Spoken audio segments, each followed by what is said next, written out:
along with our host, Casey Thompson.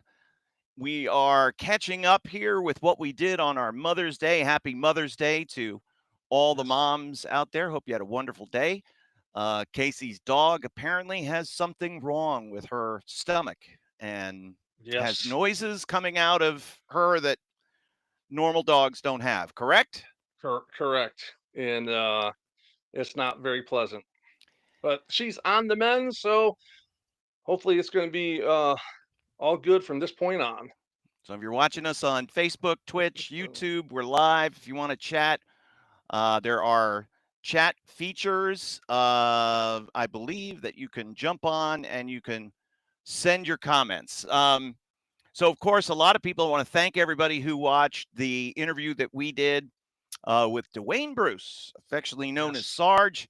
He was, and I thought the description was perfect. A man with 1,001 jobs, because, Yes. brother, he did everything. And when you look at what wrestling is, and no matter the era, when you look at what wrestling is something that you have to know a little bit about a lot of things, right, Case? Absolutely. I really enjoyed the podcast. I went back and I listened to it more than once. Um, and I've heard him in other podcasts before, and a lot of his people are just trying to get like maybe clickbait and people that he's helped train, had his hands on, and stuff like that. I found it more interesting to find out all the 1,001 jobs that he had, all the behind the scenes stuff. Right. That's all I cared about. That's all I wanted to know about. I just Yeah, wanted to know what he did and yeah, what was the outcome. And I thought that the kind of the bittersweet story that he told was the closing of WCW. yeah, And it's not really something that I had thought about too much. But as we were all celebrating in in Cleveland, Ohio that night, as it were, there was a whole group of people who were had to be crestfallen that the fight that yeah. they had fought and Sure, put out so much effort and energy and what have you was over, and they had lost and we had won. And there was Dwayne Bruce, who, as soon as the truck pulled up, he lost all of his worldly possessions that he had in the power plant. yeah. It wasn't just that. It was like, say, for him, he spent his whole entire wrestling career devoted to WCW. Yeah, And there's many guys like that, not even talking about the big contract guys that were making millions of dollars that they're going to still be able to sit at home and make their money and stuff like that. You take someone like him that was, you know, probably making a decent living. He yeah, wasn't getting rich by any means. He was earning every penny that you know, he that he got. But now they're out of a job, and that they thought they was pretty secure, that they were doing for a long time. hmm So yeah, it was more than just WWF or WWE buying the company, absorbing all of WCW. You know how it is when they absorb something, they cut everything they don't want. And there's right. a lot of really good guys that just lost their job and were put out to the cold. I know that that it because Tony Schiavone and I talked about it, about how it was a kick in the gut, and but here Yeah, was somebody, in Sarge, who was like Schiavone, a lifer, and had done 1,001 different things, as we said. yeah, And yeah, now here he was at a stage in his life where he's too old to start wrestling full time and really didn't want to. But luckily for him, again, 1,001 jobs, and one of them was to keep his hand in construction, in the construction industry, and be able to jump into that. So that's another lesson for some young wrestlers is not yeah. only And do you have that's to know everything, but boy, to have that fallback saved sure. him, you'd have to imagine, because he would have been scratching otherwise. Yeah, I think that's one of the problems when people that get on TV at every level, I think it is, just not guys that have made it to superstardom. When their run is over, their time is done, try to reacclimate to society, sort of like coming out of prison, you know? Yeah. Some guys just can't do it. Look at Virgil, you know? We've talked about him more than once, you know? He's Mhm. was the carny of the carnies, you know? He would set up on anywhere and start selling his gimmicks, you know? There's some people just can't transition back into society. Yeah. It's you know, it's a shame. And when we look at what that generation is, and now that we're both a part of the Cauliflower Alley Club, you've been involved before, of course, and I'm newly involved, and I'm reading about what they're doing. It again, trying to help those in need and making that Yeah. transition is very, very difficult. But just like, because where I work during the day, they have a program set up called Skill Bridge, which the corporate office and the military have come together, and it's a transition from what they did in the military into the private sector. So if you were in Oh wow. logistics, it makes sense that you would jump into the trucking industry. Right. And so some of them have come on board here in, where I live, and it's a good, like, as they're transitioning out of the military, they're starting to get their feet wet in, the private sector, and it's a transition for them because Sure. they're very rigid. This is the way things are, so it's an adjustment when, you know, real life is a little more loosey goosey. Yeah. But Yeah, that's very, very true. um, Oh, did you by the way, let me ask you a oh, question. Did you ever think about going in the military? uh, no, No. Did I you ever didn't like. have well, did you took the ASVABs in high school and they probably were trying to recruit you like crazy, right? No, No? um, no, I kind of stayed away from. I just have a problem at 6 o'clock in the morning or 5 in the morning. Someone banging on a garbage can, yelling at me, and they say that's only during boot camp and all that stuff. That the military life is great and stuff like that. You know what? I appreciate all of our service men and women, but um, it was not for me. No. It wasn't for me either. I thought about it for a hot second and that was about it. Yeah. Um let me ask you this though. What was your plan what was your plan B? What did you have? Did you have anything on the back burner when you were in your 20s?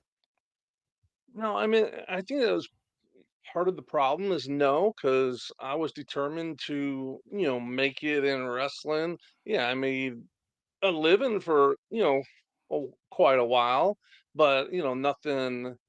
Um, I think, if some older people would like older, the old timers would have said, "Hey, listen, this doesn't always work for everyone. Even though you might have the talent, you might have the look, you might have everything, you could get hurt in a second in the Right. ring, and you have to have something to fall back on." You have to realize I started at 15 years old, so I didn't really get a chance to experience anything else to try to think about what to fall back on. Now, I was the type of person, if I was home for one day, I would try to find some work for that one day just for I wouldn't have to have a real job. I mean, I've did commercials, I've did um, extra work on movies. I've did all sorts of stuff, um, just where I could keep everything going. Just to try to stay away from have to go into the real work for force. No shoot job for Casey Thompson. Um, I didn't really have much on my resume by the time because I was in working in radio after I got out of college and Yeah. figuring out how to get into wrestling, but didn't really know the path. And Cliff Anderson called the radio station I was working at, was looking for a ring announcer for his show at the fair. So Yeah. from then on, I worked for Cliff, and then Cliff got me the job with Eddie Mansfield, and I did TV. And then I was trying to get TV stuff going. I was almost done with the wrestling business, and then I got the audition with WCW, and the next month I had an audition with WWF. I mean, Eddie Mansfield didn't help advance you at all. I can't say I can never say anything bad about Eddie from what he did for me, Right. as far as giving me a start and giving me a platform to begin. It was my IWF footage that got me the job with WWF. Okay. So I know that I know all of his warts and flaws and all the promises he made and Oh yeah. the bullshit artist that he was. He was a Michelangelo in that regard. But in Yes. terms of what he did for me, I can never ever say a bad word about him. He gave a guy with no TV experience in wrestling, gave me a chance and let me stumble and pick me up and kept going. And that was it. I learned a lot from him and I had a great experience. But I Well, understand all of the flaws. yeah, you were a perfect person that people that are running shows were looking for. You had talent, and he just had to wrangle it all in, kind of format it, set you up the right way. And so now he's developing somebody that's perfect for what he wants, and Mhm. it's not costing him much money if you would have to No. pay someone, coming, because I'm sure you didn't make a living off Eddie Mansfield because I don't think No, anyone did. I got $100 every taping and we taped like 4 times in a year. So Yeah. no, it was not. I was making pizzas and I was working on International Drive at the Sky Coaster. Oh Um wow, I uh, drive. yeah, I was Yeah. doing a bunch of stuff. But then, when I left the WWF in 2003 when I got let go and I got let go for cost, it was cost cutting. I didn't have a fallback. And I had a mortgage at this time. And Oh yeah. I was married and we had a baby and well, he wasn't a baby at this point, but he was a couple years old. And yeah, so it was some tough times, but what I did was I tweaked my resume and changed kind of the wrestling things I did and made it sales. And it's a lesson for all people in wrestling. And I say this at every seminar I do. We are in sales. We can hate Oh, salesmen. you're the Yeah, biggest salesman out there. Yeah. yeah, that's what we are. And Yeah. the natural extension of our personalities and being able to project and do things that other people can't do, well, that's sales. Yeah. So, um, I mean, there's still things that you have to learn about being a salesman, Right. and you have to be more disciplined than the average ordinary wrestler because you have to follow up and you have to keep track of everything. You work for somebody in most cases, but sales is a good fallback for anybody. Sure. Now, in the gig economy, Casey, you might have been if you were doing this today, you might have been Ubering or DoorDash or whatever to keep just to keep the roof over your head in between your Yeah. wrestling gigs, right? No, absolutely. Going back to you being a salesperson, you were the biggest salesman in IWF because you took chicken shit and turned it into chicken salad every week. Yeah, So it was a and some of what we did on that show I always thought was really good, and I look back on it now and yeah, it's like, some of that wasn't so great, but a yeah. lot of it was, but there was a bunch of greenhorns that we were Oh yeah. pushing, and it was they had a look, but that was about it, and we had a very limited budget to work from, but it was all Right. in the end it was all worth it. I know You the know, wrestling world is we yeah, go ahead. talking about transitioning into the real world, uh, and this relates to IWF and everything, so it's kind of funny. I um was picking up a after my son was born, I was picking up a job, and it was at a strip club because I was a big jack guy, and I'm like, what am I gonna do? I can become a cop and make at that time like 26, $30,000 a year. I could work at a strip club, make $100,000 a year, right? It's a no Damn. brainer to me. So I went in there and I was like, hey, listen, I still might have to have a couple days off a month because I do this wrestling thing still. He's like, oh, you wrestle? I'm like, yeah. He's like, yeah, I used to wrestle. I'm like, really? I was like, what was your name? He's like, Incredible Thor. Oh. And um, Todd became one of my very closest friends for a long, long time. But he's like, after we're talking and everything, he's like, I said, "Oh, I was there in WCW when you had your tryout. It was in Perry, Georgia." He's like, "You were there?" You know how monotone he was, right? I'm Yeah. like, "Yeah." He's like, "Oh, I bombed it. I was the shits." I was like, "Yeah, I know." I said, "But you're a nice guy." You know, and Yeah, I he was got a the great job and guy. everything. He became really close friends with him for a long time until, he passed and everything. Unfortunate, circumstances and stuff like that. Speaking of passing, you did Yeah, we hear do want to say about, yeah. yeah, I want to say hi to our friend here in Lisbon, Portugal. Oh, Uh, wow. listening, watching live at 1:14 in the morning. We welcome you to the show. Yeah, the whole wrestling world, Casey, is kind of taken aback today at the passing of Sabu at Yeah. the age of 60. It's Yeah. those of us within the industry. I don't think it's any surprise. No. Um, No. with his long history of drug abuse, Right. and it was It's a. still sad, Of you course, know. it's sad You when know, you think I about what you think about how impactful he was, and you wish that like okay, somebody like that would be set for life, but that such was not the case. no. No, they weren't breaking the bank in ECW, No, you know. but what a again, that was like he was that larger than life character because you didn't see him, Yeah. and there was that. What is he? I've read about him in the magazines. I know he's the nephew of the Sheik, Right. and he had this aura about him. Wasn't a big guy, did some crazy stuff, Yeah. and fundamentally would be a sound wrestler when he needed to be, but was, again, it was Paul Heyman's brilliance that got him Right. over. Did you happen to see? And I loved it, and it almost made me cry listening to Taz talk about Sabu today.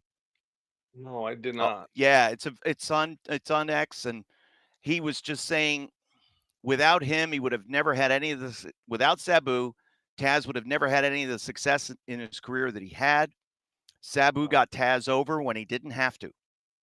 And Yeah. Taz is thankful for Sabu's presence in his life. And just, again, it was from the heart. And it's like, wow.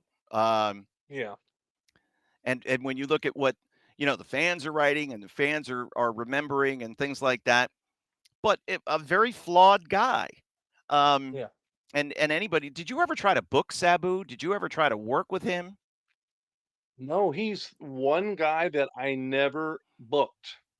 I don't know if it's because he wanted more than what I thought he was worth, because a lot of guys had inflated prices. And when Mm-hmm. you're running shows and you're promoting shows, you have to look at, your um, ROI, return on investment. My return going to pay for those tickets? The tickets that you going to draw enough money in Yeah. tickets to cover you, just at least break even on my investment. So um I know I never did, and I don't understand, probably not really sure why. There's no rhyme or reason to. I don't think I had anything against him.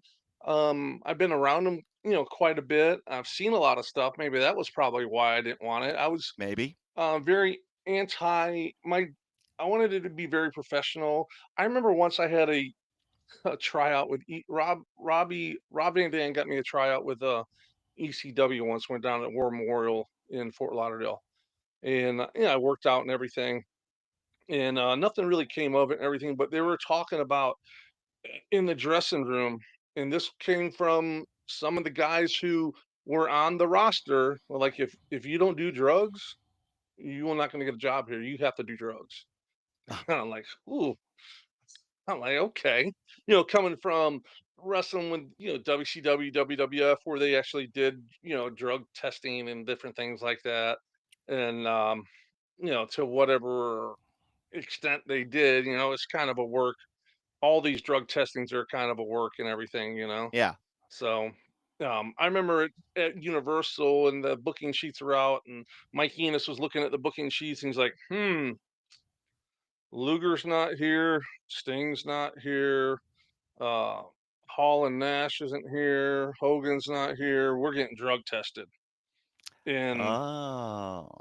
So it got around really fast, and that's the time when a lot of guys were, would drink that green tea, yeah, that tea to try to clear your system. They'd be carrying Mm-hmm. around gallons of that tea, just guzzling it. And I've uh, I've I always had clean urine because I never did drugs. So I've taken a drug test for, are you such and such? Oh yeah, no problem. Because the people taking it know who you are. But like, hey, Professional you drug got tester. clean pee. That's your Yeah, oh that was yeah, your side gig, right? That was yeah, your side hustle. yeah. I'm I not going to I mention any names, no, no, no. but yes, I have taken a few drug tests for certain people that people would know over the Sure. years. I know that the Iron Sheik told the story. The quote was, uh, "Iron Sheik failed his drug test, and he's at TV, and they Yeah. said, Sheik, we got to talk to you. Your drug test came back positive. Ah, yes, Bubba, positive. Ah, yes, Sheik, very clean, very good, positive. Sheik, no, you tested positive for drug. Yes, Bubba, I know, positive. No, positive is not good. Positive is bad. Sheik, you failed. You were on cocaine. Sheik goes, that fucking Marty Jannetty, I'll kill him. So he had Marty Jannetty pee for him, which was probably his first mistake. But yeah, that's the. I have to shift my body around. I was cutting the grass today, Casey. I'm getting old. Um, Ooh, we don't were you have some young kids living at home? yeah, but they don't do it right. They First got of to. all, I want to. You're cutting the grass on your birthday weekend, and by the way, happy birthday! Thank you. Happy You had a early birthday. birthday on. Mine was Friday. Yours is Right. tomorrow. Yes, sir. And congratulations. May is the greatest birthday month in wrestling, by the way. There Oh are yeah. more people in wrestling uh, have a May birthday than any other month I can think of. So Wow. you and me, Steve Carino. I'm just trying to think off the top of my head. Steve Carino, Mike Bennett, Kevin Steen, Tommaso Ciampa, Dwayne Johnson, Owen Hart, Dennis Knight. There's a Goodness. bunch. There's so many that. Oh, Colt Cabana. I'm trying to Oh go wow. through because when I was in Ring of Honor, there was a whole slew of May birthdays, and then we Oh really? started talking about like it seems like May was the month that more people in wrestling were born. It's something maybe about being a Taurus or whatever. And Yeah. I know we all drove Tauruses quite a bit when we rented cars, but Yes, sir. nevertheless, yeah. So I turned 58, and I can't believe it. What number do you hit tomorrow? 53. Damn, Yeah. you I know started he's at the kid 15. everywhere nowadays. Jeez. And congratulations to your son Chase. That was wonderful footage of him getting sworn in Oh yeah, there. I know. he got sworn in with the Boynton Beach Police Department. I mean, he's already a sworn officer, but this is the one they did it with. The mayor was there and all that kind of stuff, where he had to sign this oath and all that. Mm-hmm. Um, I mean, he's already sworn officer. He's already given arrested probably 100 people. Jesus, fill in the Yeah, jails. it's Boynton Beach, you know.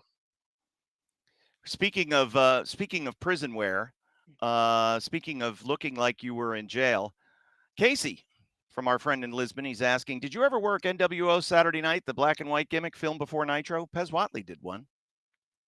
No, I did not. I um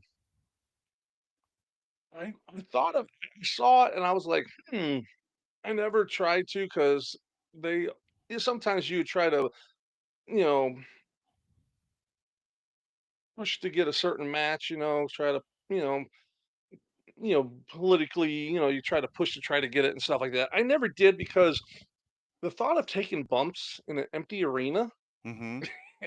just it seems like with an empty arena the bumps hurt twice as much, Yeah. so I did wrestle a bunch of NWO guys and stuff like that. So, but it was cool. Did I they always ever try to avoid what's did they that? ever excuse me, did they ever spray paint you? No. I was I always try to stay away from that crazy stuff like that. I remember Johnny Swinger, I was buddies with him when we were both doing TV, and he had to wrestle Kevin Sullivan back when Jacqueline was beating the crap out of the Oh, guy, right? And he's like, "Oh, you're next. You're next." And I'm like, "No, I won't."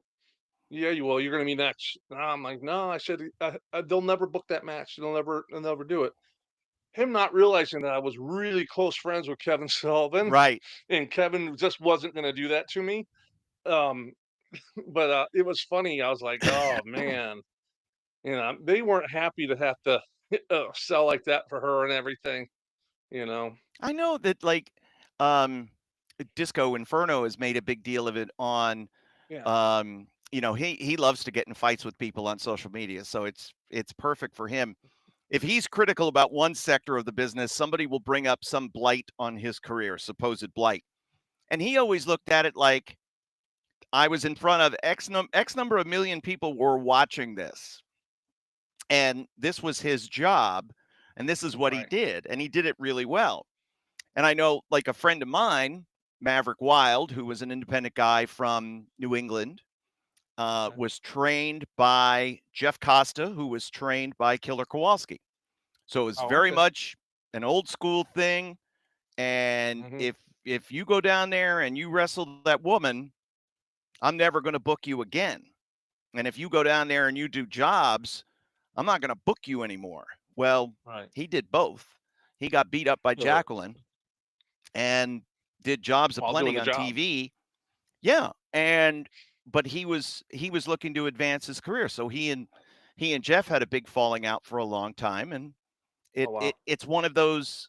It depends on who you are and where you're from as to whether or Right. not they have they get a, a hair up their ass and decide they're not going to book you anymore um, Yeah. because of different things that you had to do. I would imagine. So did those guys have a hard time getting that spray paint off of them? What would be the consensus of that? How was that regular paint? What did they do? What was the secret behind It was that? regular spray paint. Someone would be Jesus, using paint remover with an SOS pad, scratching it off of them. It was this not guy. me though. I stayed away. So this I kind guy of was. disappeared during those times. We got to find out what this Lisbon guy is all about. Steve O, wrestler. He was at the power plant. Steve O, what was your wrestling name? Tell us so we can determine if Casey knew you. Um, Yeah. and we'll have to get Sarge on the case. I think I think he was a Florida guy because he mentioned earlier that Sabu worked in Florida in 1989. But Oh wow. Yeah. so when you look at somebody like, uh, you know, would they some of those untrained guys or less trained guys, I should say, um, they had to be fun to work with in that locker room because they were going to get it right. Like you were in tight. You were Oh, good friends with Kevin Sullivan. And so you would be in a more preferred spot. They would put you with certain guys because they knew you could have a certain match. But if they really wanted to abuse the job guy, it might be somebody that had never really done it before. Had you ever seen any instances like that? sure. Quite a few actually. Um, I'll give you a story. It doesn't have anything to do with Kevin Sullivan. It has to do with Dusty Rhodes. We are out in, oh man, Topeka, Kansas, somewhere out there in the and it was a big building. So we're sitting up in the seats in the stadium, in the arena and everything. And we brought this new really green guy with us, and we're like, "Hey man, did you bring your entrance music with you?" Oh He's like, Jesus! "Oh, for real?" We're like, "Yeah." He's like, "Oh, yeah, let me go get it. Yeah, yeah, hurry up, man, before it's too late. You won't have any." Okay, yeah. So I mean, real green, So of course we're not gonna, miss the opportunity to rib someone. Right. So he's like, "Yeah, I got it right here. All right, you want to go up to that guy right there? Yeah, the big guy, curly hair. Yeah, yeah. Okay. It was Dusty Rhodes." So he goes up to Dusty when he's talking like it could have been Tony Schiavone, it could have been whoever, and he went up and was like, "Excuse me, I was told to give you my entrance music. It's Oh. you know, track number 8. He started 30 seconds in, Oh my something like God. that." And Dusty is like, Get away from me. So he come back. We're like, no, no, go back. Give it to him, man. So he did it like 3 times. Um, he ended up wrestling Stan Hansen that night. Oh, no. And if anyone knows Stan Hansen, without his glasses on, he's like half blind. His glasses are like about that thick. So yeah, this kid just got rocked the whole entire, the whole entire match and everything. So but yeah, we used to sit there and Oh, it was Bob Cook that meant thank you, Bob Cook. He was in yes, I Sabu. saw that. I saw Bob did mention he wrestled Bob Cook in Florida. Yeah, I saw that on Bob's page today. that's pretty cool. Yeah, Um, it's so Stan Hansen um doesn't wear his glasses during the match, of course, and has to kind of figure. He sees shapes, he sees forms, but he's yeah. not really sure where. And he's firing live rounds because it's TV. Oh, of course. Yeah, especially with I wrestled guys when they didn't know who I was the first time, and it usually doesn't take them very long to realize after one bump or so, okay, this kid knows what he's doing. Usually, they can figure it out when they're talking to you in the back. And Hmm. I was always like, I'd figure out someone I knew that knew them. I'd use that whole what's that separation, 6 things of separation or something. What's it Right, called? 6 degrees And of I would try to separation. find yeah, I would try to find someone. I'm like, "Oh, yeah, hey, such and such told me to tell you hello." Someone they knew. Whether they told me that or not, I was gonna say it because at least now they're like, "Oh, okay, they know someone I know. Yeah, this kid must be alright," whatever, so, it got to like that. I'll do that at first when I first started, like, in the early '90s on, doing TV. Then after a while, you're there up there for a while, they know who you are. But when you see these new guys come in and they hit the rope and like we're talking, they don't hook the rope or anything, and they about have to go through it. And I've seen the Steiners throw guys off and they never came back to the ring. They just went straight through it. And yeah, it was that was the stuff we used to sit there and like and watch, like Yeah. okay. Well, I We used didn't to. care about the 5-star matches. We wanted to see the disaster matches to see Right. if they're gonna make it and they always made it the film. We're like, "Oh, that's never gonna make it." Sure enough, did. Some Always. guys were so bad, they made the over guy look horrible. Oh, we had so when I was booking the extras for WWF after Cornette started in Ohio Valley Wrestling, that became one of my tasks, and I loved it because it was an opportunity to get to see a lot of tapes and get to learn who was out there on the scene. And I found some good guys, Right. of course. And Cornette had a big hand down to me of like, these are guys that you can count on. Here's their names. Here's their phone numbers. But every once in a while, some yahoos would show up unbooked. And especially when we were in the Northeast, if we were up in New England and we were going to film a segment at Tim White's Friendly Tap. Well, there were a couple of guys, oh boy, and they used to show up all the time, and they had like Letterman's jackets, and it had their gimmick names on the back. It was Danger Boy and Oh, Wolverine. oh boy. And I used to And I boys are used going out to of the way to I used to invite them in. Come on in, boys. Help yourself to catering. They weren't booked, but I just wanted Bradshaw or somebody to just go just to start. Mhm. Yep. And I'll be damned. One of those times they got picked to be in that Friendly Tap segment, and good Lord. Oh my. I mean, but you know what? Yeah. Credit to those guys. They took an ass whipping and they kept coming back. And they were and now I know one of them is because our friend Bob Evans, he saw one of them not too long ago. He's, Oh, married, really?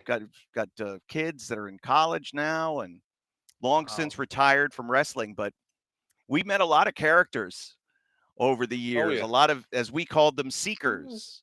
They Yeah. were seekers, um, because oh, I remember this guy. Oh yeah, Steve Oliveira. Never mind. Here we go. So this guy that was from Portugal, right? Oh, okay. He came to a Ring of Honor seminar and was doing fine and everything was good.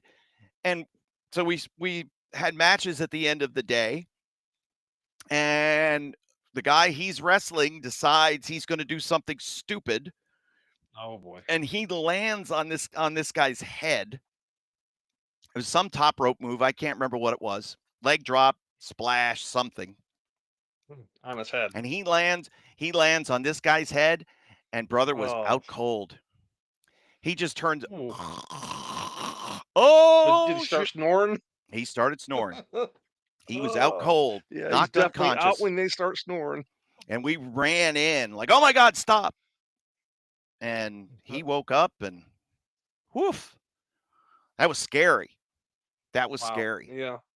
But guys were trying to get jobs, and we found quite a few guys. And Damian Priest came through the Monster Factory, and he came to Ring of Honor by attending a few tryout seminars. Got hired, was in Ring of Honor for a while, Punisher Martinez, and got signed in not too long after that, and is in WWE. And I think he's doing pretty well for himself right now. Yeah, yeah. So I did one with WCW at the old WCW when we were talking about the Sportatorium in Tampa. They had a tryout there. Yeah. In Blackjack. It's when Blackjack was working at the power plant, and Jody Hamilton was down. All those guys, we had to go in there and work out and everything. It was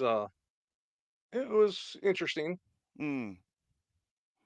Lots of squats. I think that's where they found Jeff Farmer. Was Oh. from that day.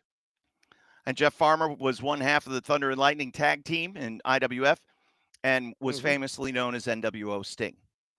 Yeah. So, and also Jumping Jeff Farmer, I believe. But good dude, and is still around the scene. Yeah. So a couple of weeks ago, you went to a Legends Luncheon there in Tampa. Yesterday, I had my own Legends experience, Casey. Really? I had a wonderful time. So we were in Morristown, New Jersey yesterday for Tommy Fierro at the 90s Wrestling Convention. And wow. We had a who's who of those from the era. Eric Bischoff was there, and Mark Henry was there, who looks fantastic. He's dropped about, I don't know, 50, 100 pounds. And I asked, what does he weigh now? Because he looks very lean. And I was talking to Dory on the phone, and I was like, Mark Henry's here, and he's lost a bunch of weight. I bet he's down around 300. He's actually 338 still. So that's how big he was. Wow. Yeah. And looks incredible because he's still extremely muscular, but now is lean and looks like $1 million. Al Snow was there, Mark Marrow, Ken Shamrock and Dan Severn were there signing autographs together. Wow. Savio Vega was there, but not as Savio or not as one of the Bariquas. He was there as Quang. Wow. So his painted face martial arts gimmick, which is a rename of the TNT gimmick he was doing in Puerto Rico. And I ran into Savio in Puerto Rico at it was called the Copa Spartan Copa Cup. It was a freestyle wrestling tournament my son was in. Oh. And so Savio happened to be there, and we started talking, and we hit it off great and everything. And my son, met him. Chase was probably 11 years old, 12 years old. It was just it was pretty fun. It was cool. Just speaking of Jeff Farmer, there's Bob Cook checking in. He just saw him at Tampa Fan Fest, as well as his partner, Mike. I can't remember what Mike's name was, Mike's last name. I remember Bart Gunn's last name, Mike Polchapek. Yeah. But both are still in great shape. No surprise there. Mike got out of the business. So Thunder and Lightning split up as a team. Jeff Farmer went on to become NWO Sting, and his tag partner got out of the business and went. His family was in construction. They weren't real brothers? Well, no, we never said they were brothers. One was Thunder and one was Lightning. I always thought they were. No, they weren't. Shoot, brothers. Wow. Eddie remember. Hey, listen, Eddie Mansfield had it. He put guys together, and those two didn't know each other. He completely formed that team and just was really? Two big guys, and they're green, and we'll work around it, and we'll figure a way. And they were green. I remember working them, and they were reading out of a Spyro notebook. Yep. of reading the spots what we're gonna do the whole match. And I looked at Blackjack, and I'm like, "Are you for real?" And then they're like, "And then you come in and hit us really, really hard with a forearm." And Jack just started laughing. They're like, "Oh, okay." I came in and tagged them as hard as I could, you know. Yeah. But And wow, now that's the and oh, Mark. I think that's his name. Mark? Is that his name? Mark? Let's see. What does I Bob Cook believe say? so. Yeah, Yep, Mark. There Mark. you go. Anyway, so um so the time of reading from spiral notebooks went from what are these guys doing to now that being the norm. Isn't that scary? Oh, they are innovators. You were innovators, all right. Yeah, so we had a lot. We all got to hang out and talk with Savio. Um, Jameson was there, but wasn't in the Jameson gimmick, so nobody knew who he was. Um, Ahmed Johnson was there, Oh boy. and none of us wanted to go near him for fear he would get hurt. Um, but it was funny talking with the headbangers because they are like we're all about the same age, and they don't really age. They kind of look the same. Chaz is always in great shape. Glenn was in great shape, got really out of shape, Right. got back in a little bit. He's out of shape again. Then, actually, Chaz, I was in his wedding. There you go.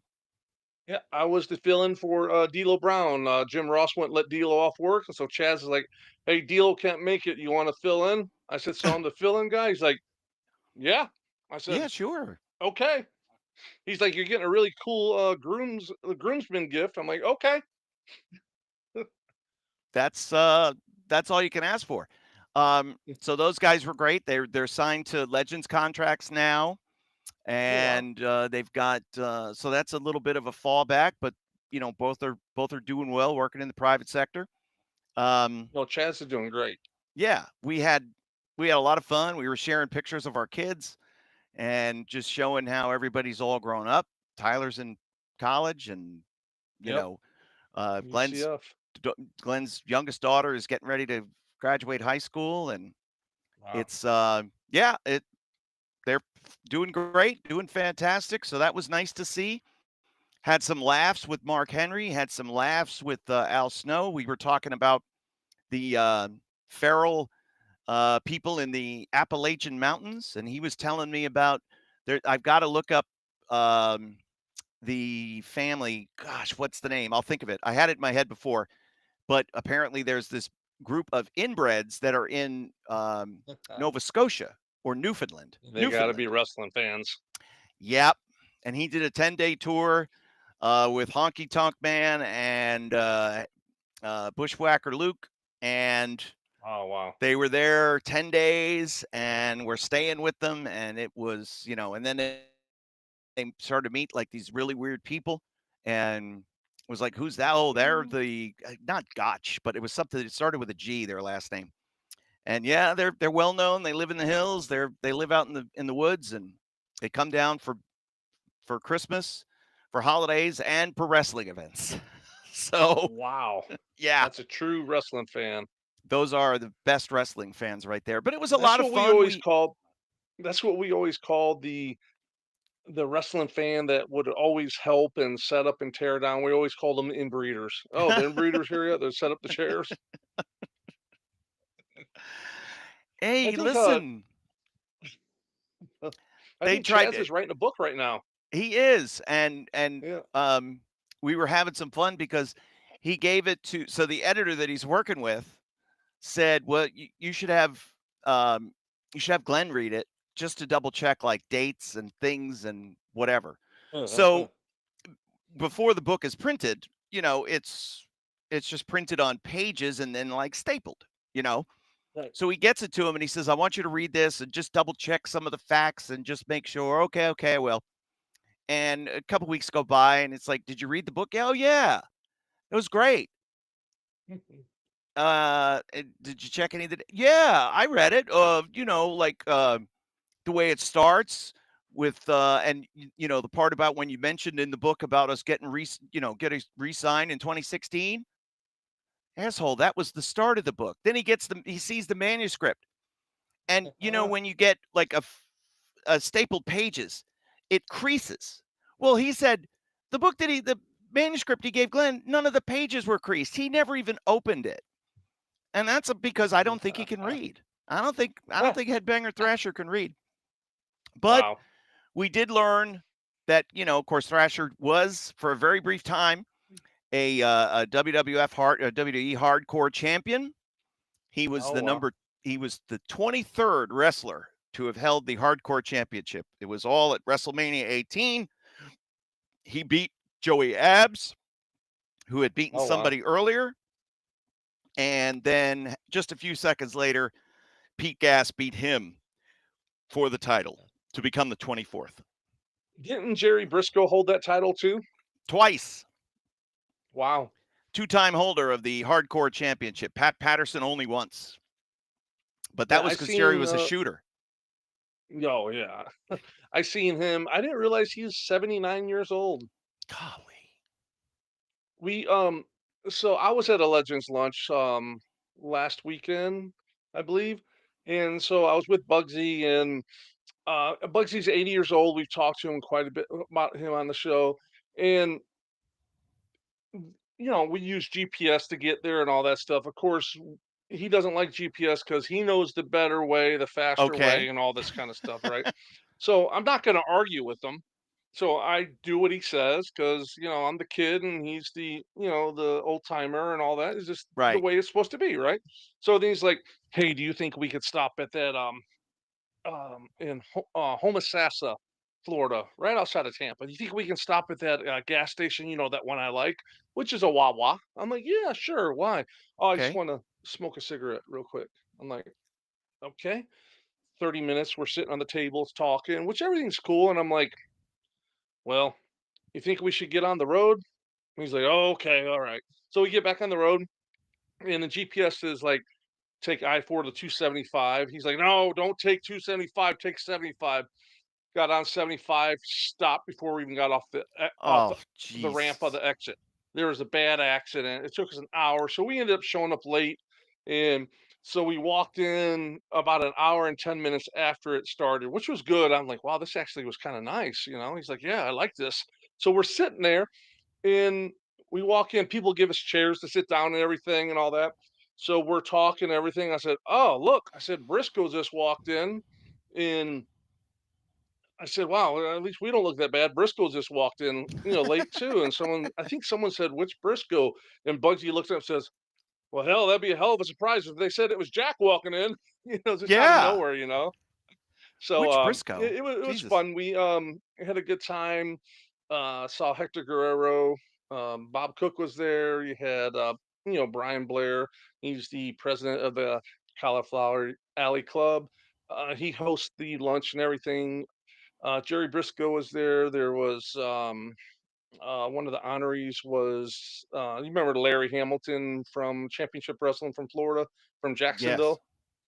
Yeah, he was one of the honorees. The other one was Dick Slater, which Steve Kern was supposed to present, one of the presenters. I don't know what happened. We weren't there to find out. We walked in right when they were presenting it, and Brian Blair was like, "Oh, Bugsy, right in time. Here, present this to for Dick Slater." And Bugsy's like, "Okay," So we had a really good time. Ricky Santana, David, the Cuban Assassin, David Sierra, a bunch of all the guys were there and everything. Ran into on the way there, we were talking. Bugsy's like, he always like, "Oh, what's this guy's name?" And he'll try to think about it. And a lot of times, I Google stuff, and he's like, "Oh, yeah, yeah, okay." So he thinks I know everything about wrestling, but I just Google it. So he's like, "Hey, there was this sheriff that used to come around and wrestle." I'm like, "Oh, Howie Godwin." "No, no, no, no." I'm like, "Okay." He's like, "Hmm." And he's like, "I'll remember it." And he's like, "Tom Thor." I'm like, "Okay, maybe there was two sheriffs, right?"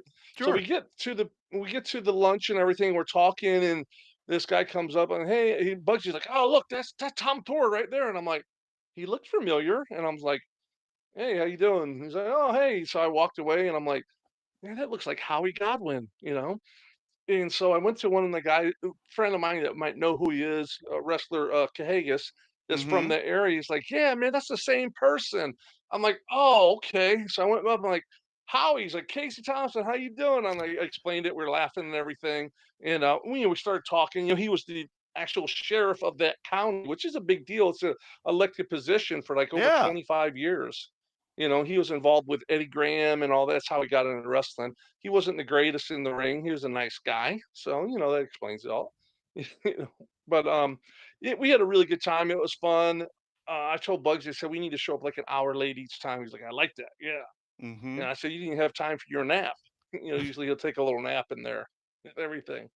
So it was fun. It's I always fun to see all those people.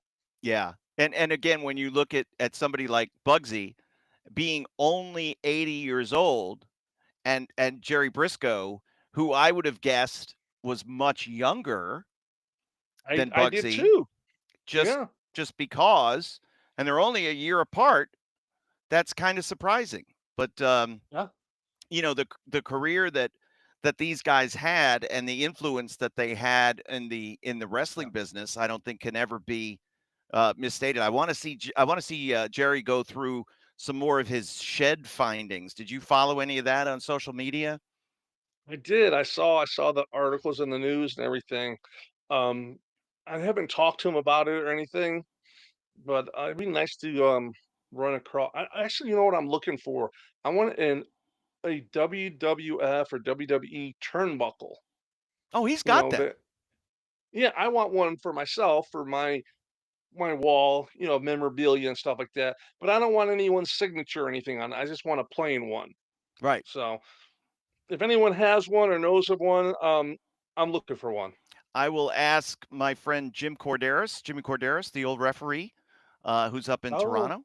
He might have one. If I run into Mark Yaton, I will do the same, and we will effort that for you.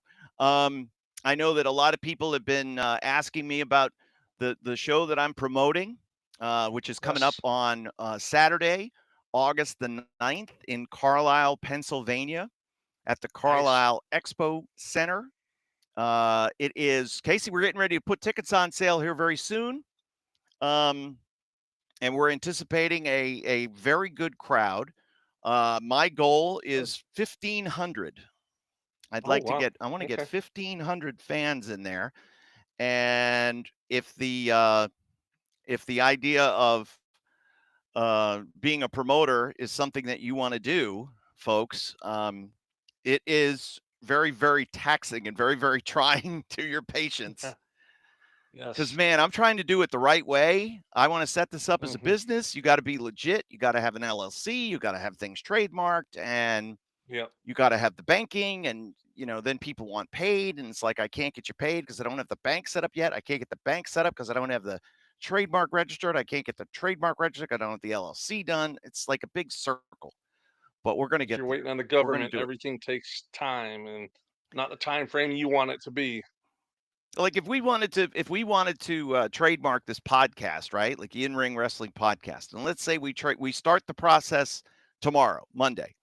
It is going to take somewhere between 10 and 12 months to receive that trademark. That's how Yeah. long it takes. And but Well, once you're in the process, then you're covered. Nobody else can right. claim that. But Yeah. when you showed up, of course, Casey, for the Legends lunch, Bob Cook was there, and he wanted to make sure that you guys got a standing ovation when you arrived. They did. They all were yelling Bugsy. So it was good. He enjoyed it. That's what you want, especially when you now. Let me ask you this: did you get there and did you eat? It's a luncheon. Was there food? No, everyone was done eating, and the last time we were there, we both had a burger, and Bugsy keeps on talking about, yeah, my burger wasn't that good. Was yours? I'm like, yeah, whatever. He's like, yeah, it was kind of salty. And I'm like, all right. So we got there. He's like, you want to eat? I'm like, you gonna eat? He's like, nah. I'm like, I'm good. Everyone else was done eating and everything, so Mm-hmm. we were a little late. So I was like, this, I'll just wait. And so he's asking everyone at the table, "You guys want a beer? You want a drink? Let me buy you something." And of course, everyone was telling him no and everything. So he got himself a beer and everything. But as soon as we pulled out of the parking lot, he's like, "Hey, you want to go to that McDonald's and get a burger?" I'm Yeah, like, "Yeah, no problem." he was hungry. Yeah. He's That's like, "I the didn't like that burger last time we were there." I'm like, "Okay, no. no problem." When you But when you're with someone like that, you do what they want to do. exactly. If he wants McDonald's, we go to McDonald's. If he wants McDonald's hamburger and Burger King French fries, that's what we're gonna do. Because I think part of what's missing today is the respect in the business for people that paved the way, and that's the respect. If that's what he wants, that's what he's gonna get. Right. We went to a couple of weekends ago when we interviewed Sarge. I came back last Sunday and we learned, again, riding in the car, it was me and Bob Evans and two young wrestlers. And they Oh came wow. with us for the experience. And so in that, I don't know, we spent like 14 hours together in the car. Oh wow. And both of them said, that the time that we all spent together was a remarkable lesson Sure. because we don't hold anything back. Um, we watched two matches that were almost identical, and they were from different companies around the same time. It was Wyndham and Rotundo versus the Dream Team, Brutus Beefcake and Greg Valentine. That was Yeah. in like October of '85, and we watched the Rock and Roll Express and the Midnight Express from February of '86.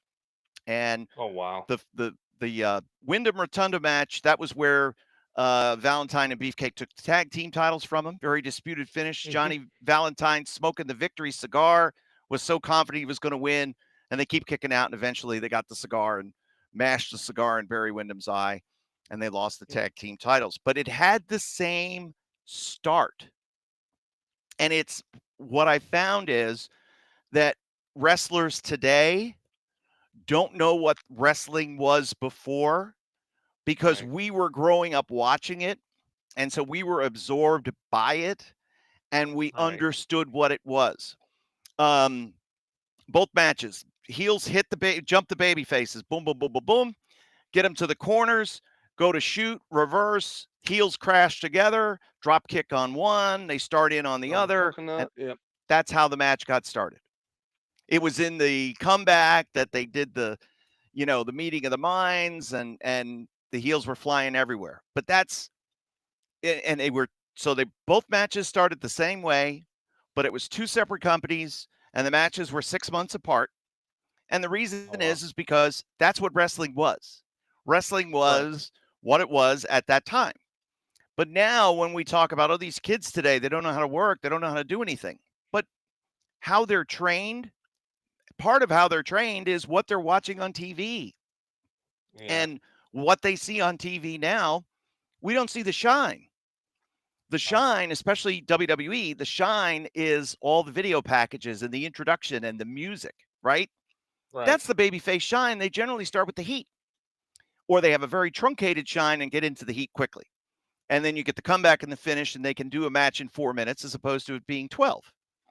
But Right. Yep. so the young wrestler of today doesn't understand that. We were also watching some episodes of WCW from 1985, and they're all Oh on wow. YouTube. They're all on YouTube now in the WWE Vault. It's a great channel. You get to watch the TV shows, but Hmm. even you could tell that the enhancement guys were green as grass, but they Yeah. all knew the foundation of what wrestling was at that time. Those are all I think Mike Jackson guys. right, Mike Jackson would find these guys, train them up a little bit, bring them to TV. They all Yep. knew how to take a hip Exactly. toss. Hip toss. They all knew to kick off the heel as he's coming in. You know what I mean? Kick off and then arm Yeah. drag. That's wrestling. That's the wrestling that we grew up with, and we don't see that anymore on TV. So Yeah. don't necessarily blame the trainers. Oh, these kids today, they're not trained the right way. Well, the trainer may not know that because the trainer could be in their 30s and could have the Mhm. best of intentions but doesn't understand what wrestling was. And Right. even if the trainer is a veteran, somebody your age, Casey, with your experience, they might not understand what that part of the wrestling business is or that part of a wrestling match is because they never saw it. They never see it on TV. Right. They don't understand. It's like, here's a foreign language. What do you mean you don't know how to speak a foreign language?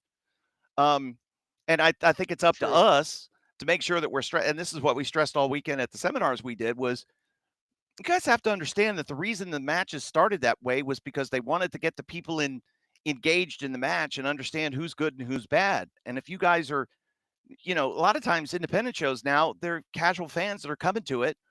And if you're not a clearly defined babyface, if you're a shade of gray, they might cheer you, Right. they might boo you. They might not know you. You might be wrestling somebody local that they used to boo, but now because he's a local guy, they might cheer him because they know him and they don't know you.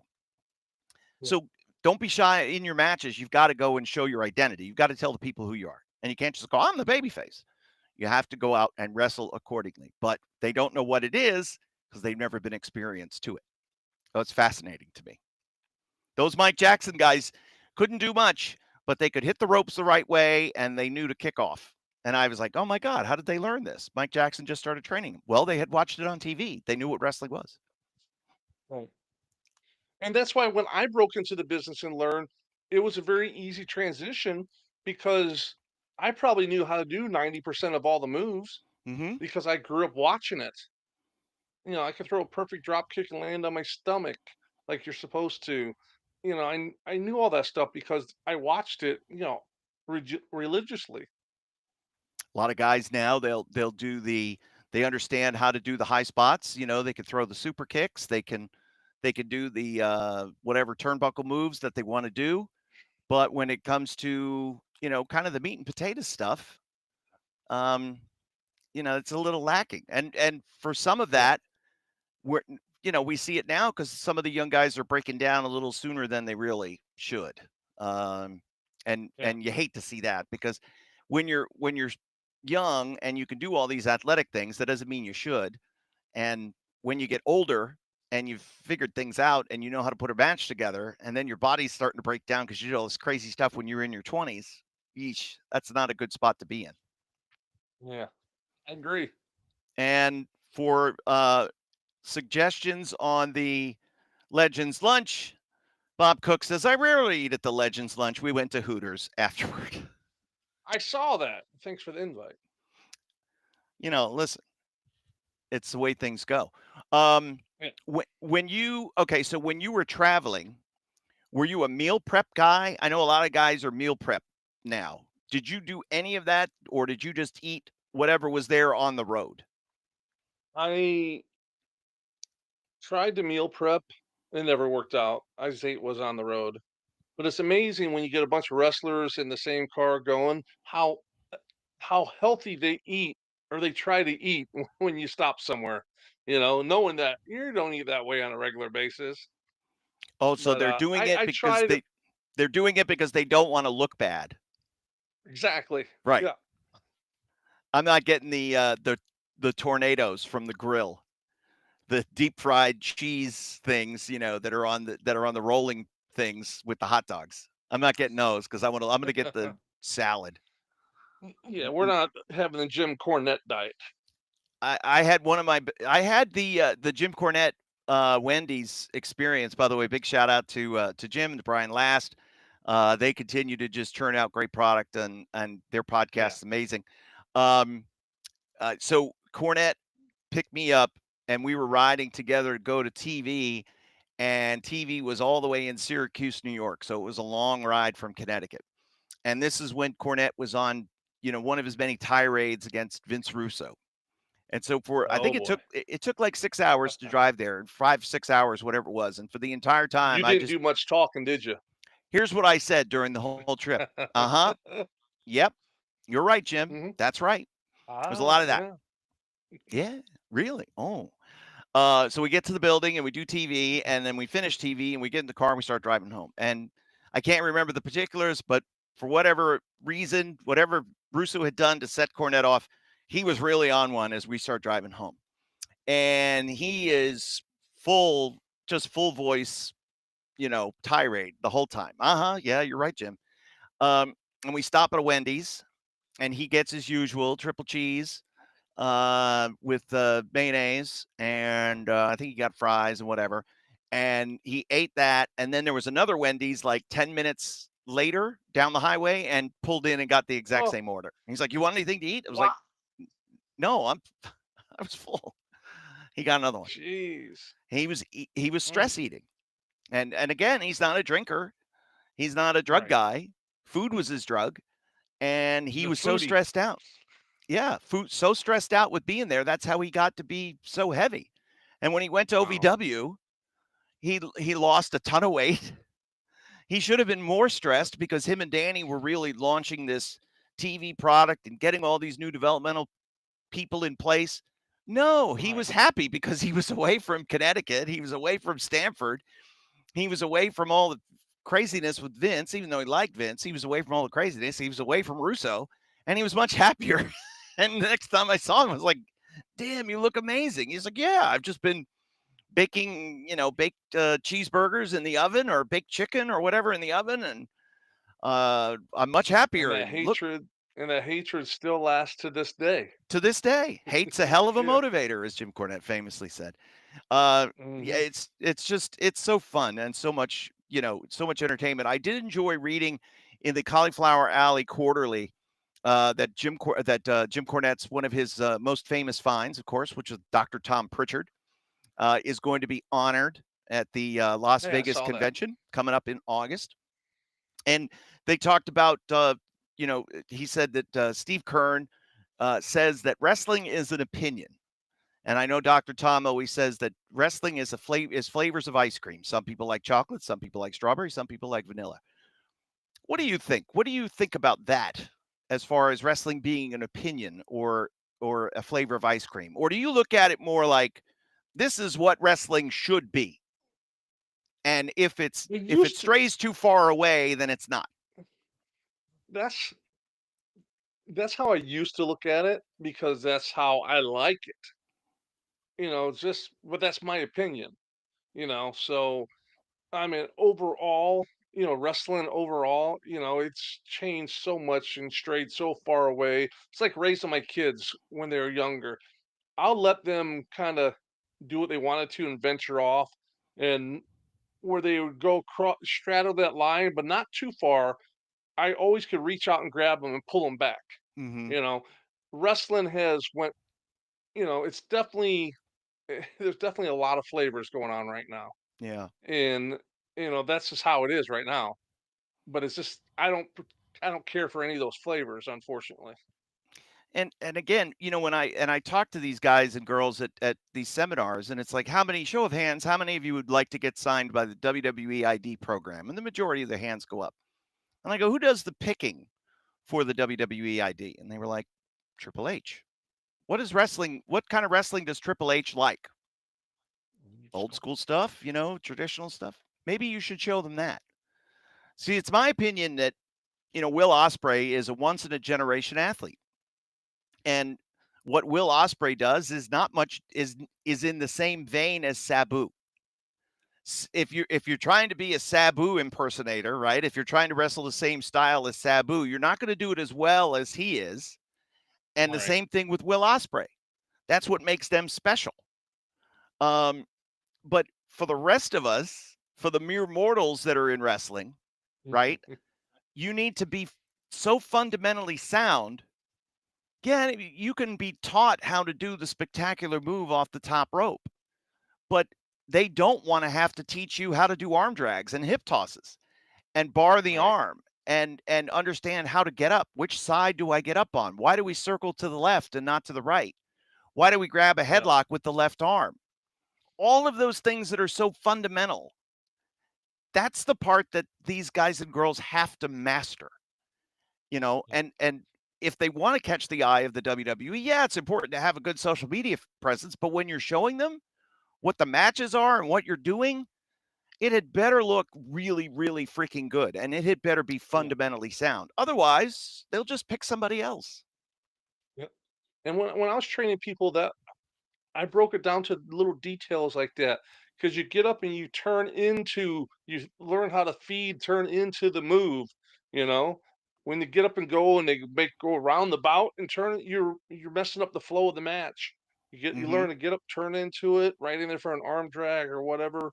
You know, if you turn the right way, you'll always be where you need to be every single time. Now, And it's so hard for people to understand that, though. I know. And so here was a philosophical question that we had going on in the car, and I want to get your opinion on it. Let's say Casey Thompson's School of Pro Wrestling is open today, and you are competing with maybe two or three other schools in the region, and there's a host of guys and girls who might come for classes a couple days a week. Um, but they may not take it so seriously. They may not show up all the time. If you talk to them about, hey, maybe getting in better shape or doing this or that, they may not necessarily follow through on it. How much, if you're running a business and that business is training professional wrestling, how much leeway do you give kids before you say, I don't want you here anymore, get out? Knowing that they're just going to go down the street and continue what they've been doing with another school. Well, what I would do, and it's probably why I don't have a wrestling school because it wouldn't be very profitable. Yeah. Um, I would probably beat the living shit out of them and make them quit wrestling where they wouldn't go down the next street. And I always say that when I got into the business and became like the older guy around, especially in Florida and stuff like that, there's a group of us that our job was to patrol wrestling. And if we thought you didn't belong there, we'd beat the shit out of you and make you quit wrestling. Hmm. And what happened was the next generation, there wasn't a group of guys that started doing that. And that's why the quality of wrestling just started deteriorating and getting really bad. We would literally, people like, oh, they say, oh, you guys are assholes because you just beat the shit out of everyone.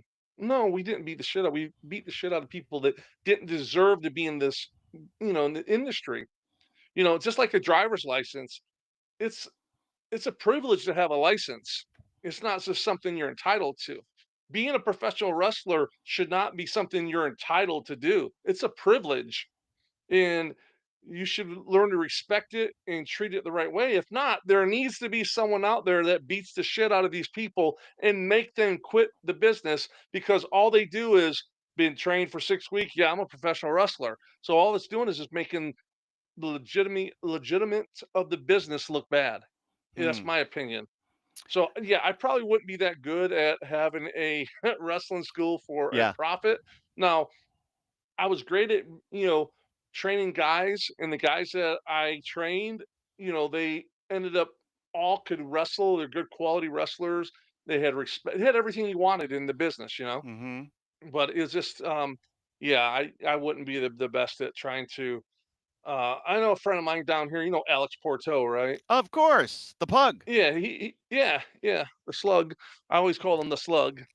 Um, he um he closed his school down because he got tired of people not wanting to pay, or they just wanted to pay and just not do nothing. And so he's just like, "Nah, I'm just done. I'm done messing with those people anymore."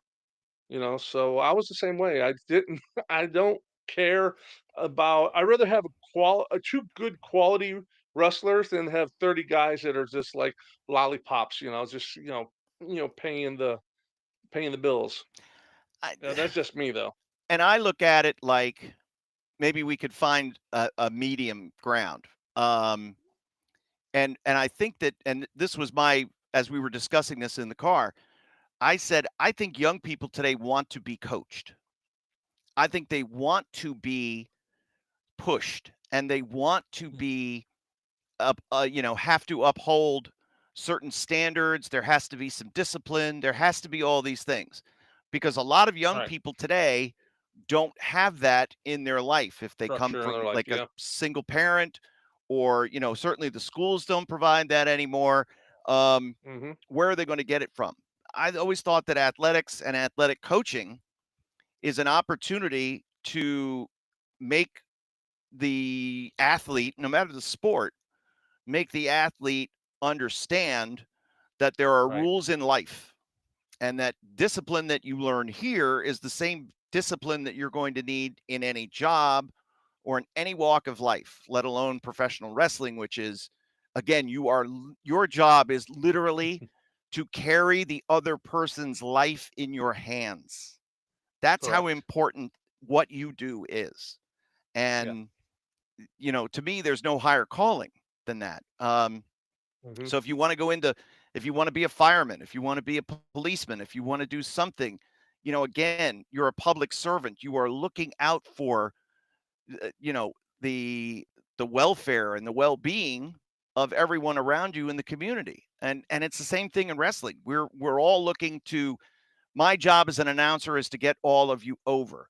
Your job in wrestling is to protect your opponent and to get the other guy over in the match. That's what your opponent's job is, to protect you and to get you over. If we all do our job, then everybody is successful, and we all come out, healthy-ish. Um, and again, we can duplicate this, and we can do this down the road. I wouldn't be so worried about running people out of my school as I would instilling a certain, these are the rules. These are things that are absolute. They can't be broken. And if you break them, we're going to part ways, even if you're going to go I down the was street more of 10 minutes. I was referring actually more to running people out of the business at Gotcha. that point. Yeah. I mean, because you have people that go into business for themselves. They're not doing what the protocol that you just said. So there's all you see them. There's ones that go there that they have the big head. They don't have respect. Right. They think there's something they didn't put their time in and stuff like that. Well, I was the one that'd be like, "Ooh, I want to wrestle that guy Mm-hmm. because I'm gonna make him either one, a learn respect and um, change his attitude, or two, just make him quit." And some guys have seen the light. Mm-hmm. Don't treat it seriously, you get lost. Yeah, And again, the yeah. So purpose of the power plant tryout, run off the goops. yeah. You're going to have, again, if you had the want to do 1,000 squats, it's, again, that's, and I know, like, with New Japan, it's some of the other school, like Bad Luck Fale has a training center in New Zealand. And he said that it's his job to teach them the Japanese way, and that New Japan will teach them how to work. So what he's really focusing in on is making sure that these young men that train with him are of the right mindset and can Hmm. physically withstand the discipline that is required. And the discipline is, 1,000 squats and 500 Right. push-ups or whatever it is. And that you have to be willing to sacrifice everything for that. Hmm. That's what they ask. That's what they demand. Um, and it's when you look at how guys were broken in the business uh, several generations ago, there were people who were invited in that may have had a good amateur background or were from a particular sport, but they weren't smartened up. They would just go in and shoot, and eventually they would be smartened up. And then, Yeah. but wrestling schools themselves, if you walked into the sportatorium in Tampa and somebody like Bob Roop is Mm. there, I want to be a Yeah. wrestler. Oh, come on in. Let's see what you can Okay. do. Get in the And ring. did you ever put the sugar hold on people? I put a few holds on people. Yeah? Yeah. I wouldn't want to get in the ring and have Bob Roop shooting on me though. No, because he was an Olympian caliber wrestler. Oh yeah. But there's moves that you don't see in wrestling matches that these guys would get put in, so they didn't know what to do, and they were screaming Yeah. in agony. And then as they're running out of the building, they would tell everybody that that what we do here is real. Yeah. Well, they were trying to protect the business too back then. Right. You know, And you guys were nowadays trying, it's yeah, I know, and you guys were trying to protect the business um in your own way, right. because guys would come from either the backyards or be poorly trained or Hmm. whatever, and they Yep. thought they were something. And now all of a sudden they're in there and their job is to protect your life. And it's like, oh, no, no, sir. Yeah. I'm not going to risk that. Let's take care of this guy and run him out. That's it right there. Were you successful in those endeavors? Did you chase people away? Absolutely. Yeah. That's interesting. Hey, when the fans give you your name, the group of guys, our name, that says it right there. They called us what they call us? F what was it? FYU. FYU. Uh fuck you up. That's what we Wow. did. Yeah, they would just chant that the whole time. Damn. It was myself, Hack Myers, and Dave Johnson was one of the Blackhearts. Of course. Yeah, yeah, the three of us. I've had promoters. Can you please not beat him up? That's how they come to me. Can you please not beat him up? I'm like, oh, do I have to? I'll pay you extra if you don't. Oh, okay. you know, Okay. Yeah, they wanted So him to. He might sell me a few tickets. Please don't run him out of the business. I know he's a goof, but he's yeah, my goof. I wouldn't be good at a Frank Goodman show at all. Oh my God, no. We were talking about Frank Goodman the other day, Oh, and really? and oh well, the ones in Florida were not quite as excessive as the ones in New York, and the Right. the ones in New York were special because he had a round of. Now again, he was filling buildings, and he was putting somewhere between 1,100 and 2,000 people in a building any given time, and he would use ticket sellers. So these guys want to be on the hmm show and they're crummy. Well, you can go out and sell 10 or 20 tickets and you can have a spot on the show. So they would put together the ticket seller battle royal or have, some god awful ticket seller matches on the undercards of these shows. And these guys were terrible. Yeah. But they were Yeah, all I know. like, and some of them followed Frank down to Florida, which was so much fun when Frank moved to Orlando. But I started paying attention to Frank Goodman because he and Chris Candido were doing a podcast together. And it was always Oh, well. it was a hysterical listen. And that's how I got to know who some of these ticket sellers were. So the first time I show up for Frank Goodman, I'm like, oh, there's the new Dynamite Kid. And there's the Indie Taker. And there's this one and that one. I knew who all these guys were. And they thought it was Oh, a rib. wow. They thought I was ribbing. And I was like, no, I know who you guys are. Oh, that's so Because funny. because Candido got such a kick out of it, and listening to them two together, Yeah. Goodman was, goofing on him, and yeah, so I got to know who some of these characters were on these shows, these marathon shows that Frank would put on, because again, people would Yeah. pay, promoters, third party guys would pay, they would have. Let's say Raven in for a signing, and Raven is going to get another payday while he's in for this signing. So he gets booked on a Frank Goodman show. And now all of a sudden he's got 10 or 12 or 15 matches. And the show, the card starts at like it's 7 or 8 o'clock. And here we are, it's 12:30, and we haven't even gotten the main Yeah, event in the there's ring no yet. structure. Yeah. And it was like, do you get paid for one day? Do you get paid? What day do you work? Um, Yeah. and just that type of, that was a different breed of carny, but it was carny Yeah. nevertheless. He's an interesting cat, though. He's Oh a yeah. Disney enthusiast. He Yes. everything about Disney. Oh, it's off the chain. I love How much Frank. he I, likes Disney. I absolutely love Frank Goodman. He is in a class by himself. I had the privilege of working for him, for Dennis Carluzzo, who was Oh, another yeah. promoting legend in New Mm-hmm. Jersey and would be famous for some of the carniest things ever. Like he Yeah. got a couple who was getting married. They wanted to get married by the Iron Sheik. So this couple paid Dennis to have the Sheik there, and Mm-hmm. Dennis got him his notary so he could marry this couple legitimately.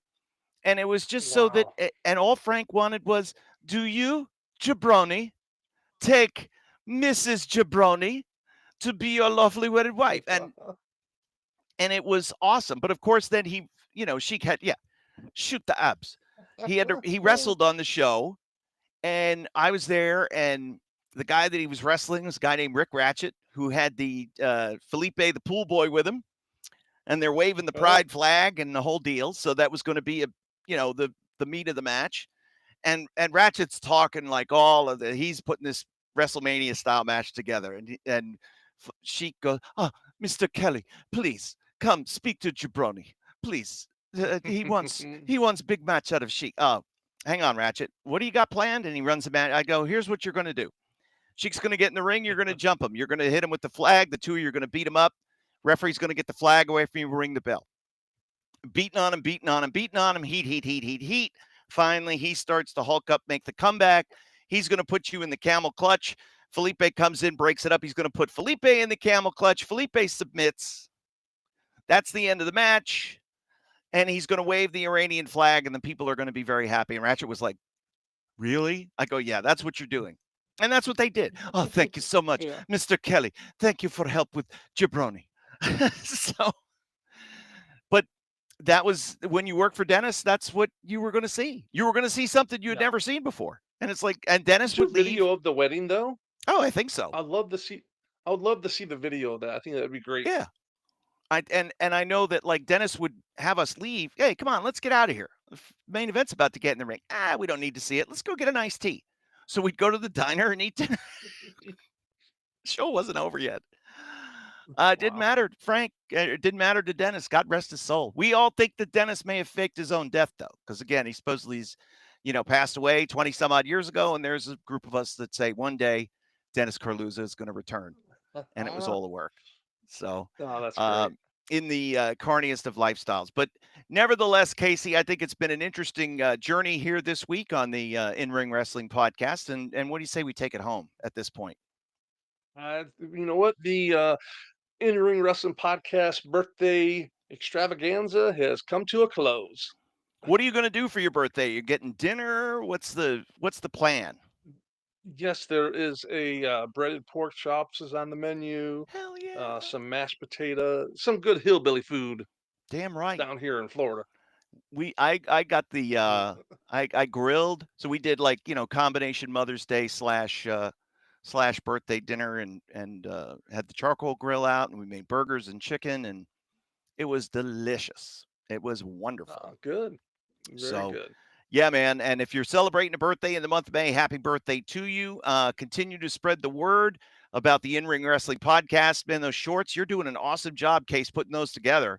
I love watching those shorts. I've always been somebody who will consume a little bit of a product and will watch a short, regardless of the subject. But getting to see those shorts on YouTube, it's like, man, we're really doing a thing here. This is awesome. I love it. Yeah, it's fun to do, And we have so much fun doing this show. We're working on another special guest who Casey talked to, and he's somebody that you all know, and we were going to have him on this week, and of course he no-showed. So we didn't promote it because we had a feeling that might happen. Exactly what I said in the text message. Yep. And to the surprise, he offered to do the show, and I'm like, yeah, sure. I was going to get around asking him anyhow, but I was like, when I text you, you're like, of course. And I said, yeah, I'm not going to advertise him because he gets flaky at times and he's probably going to no-show us. That's what happened. And sure enough, he did. So we might have some surprise guests from time to time. They're, again, a true professional gentleman like a Dewayne Bruce. He's gonna set time in his schedule, and we're going to be confirmed, and we know that he is going to be there when we ask him. But some of these other characters in wrestling, you never quite know. So we could surprise you with a guest here and there. We could surprise you with different topics from here and there, but most of the time it's going to be Casey and I sharing our thoughts about professional wrestling, both old and new, but a lot of times some interesting perspective from those who were never given the entrance music, even if it was track 8 on the cassette tape or the CD. Yes, sir. And handed to Dusty Rhodes. So I just want to make sure that everybody knows about it. And to our friend Steven, of course, over there in Portugal, even at 2:30 in the morning. It is great to have you with us, Steve. Thank you very much. Thank you. And it's Yes. very great to have all of you tuning in. So that's going to do it for this edition of the In Ring Wrestling Podcast. For your host, Casey Thompson, I'm Kevin Kelly, and we'll see you next time.